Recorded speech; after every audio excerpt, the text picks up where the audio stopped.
Hello, fellow Americans. This is Kathy Chamberlain, otherwise known as the deplorable author of the book Rules for Deplorables, a primer for fighting radical socialism.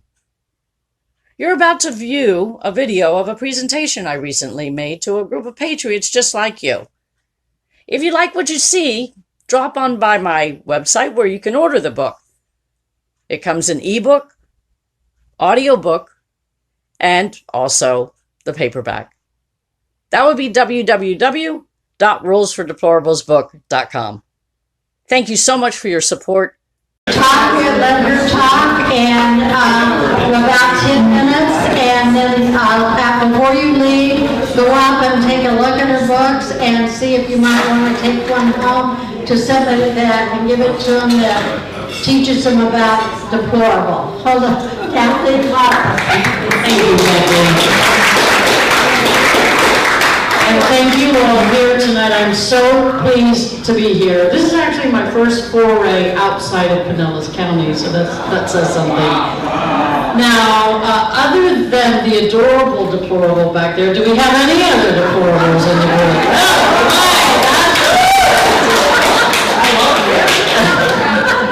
Well, I'm also known as the deplorable author.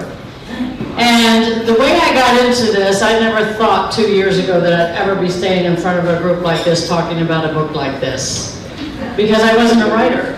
I'm actually a trained building contractor here in the state of Florida. And about a year and a half ago, just a little over a year and a half ago, I was busy making a whole bunch of money inspecting roofs after Hurricane Irma came through here. And life was great.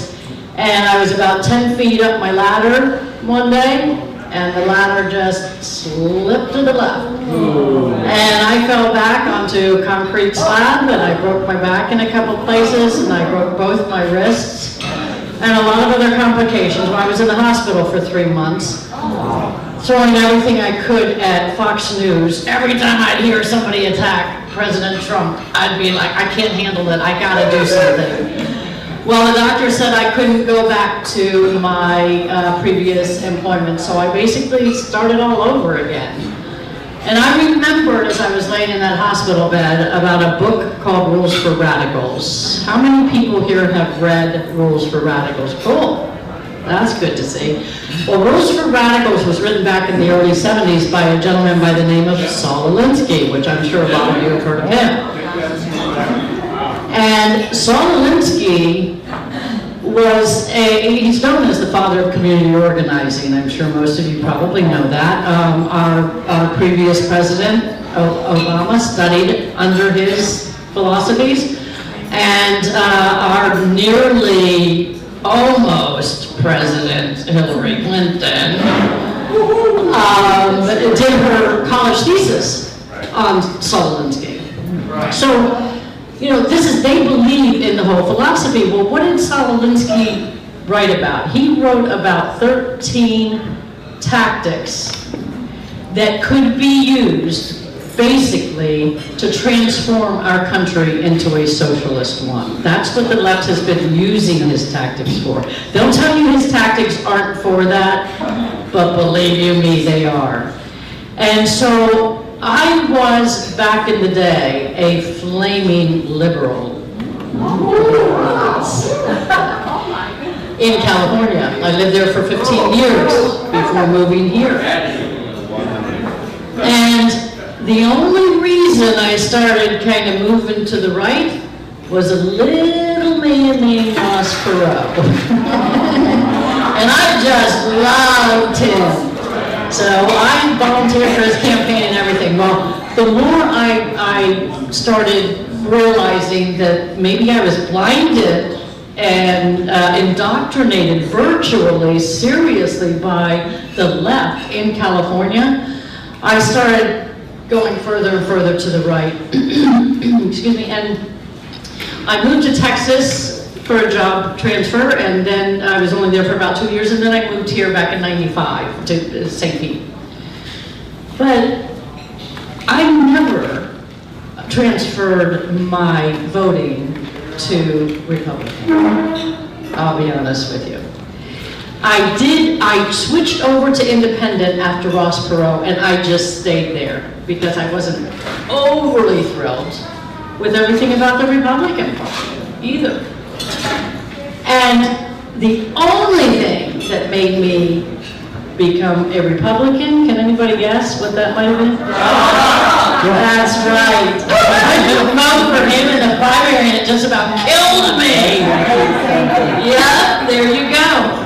So, as I was laying in the hospital bed, I started thinking about Saul Alinsky and his tactics. I thought, you know, I read about this guy back when I was a liberal, and he made sense back then. And I thought, how many people don't know about him and his tactics? I can tell you a lot. And you know who doesn't know about his tactics? Are the never-Trumpers. I can tell you that right now.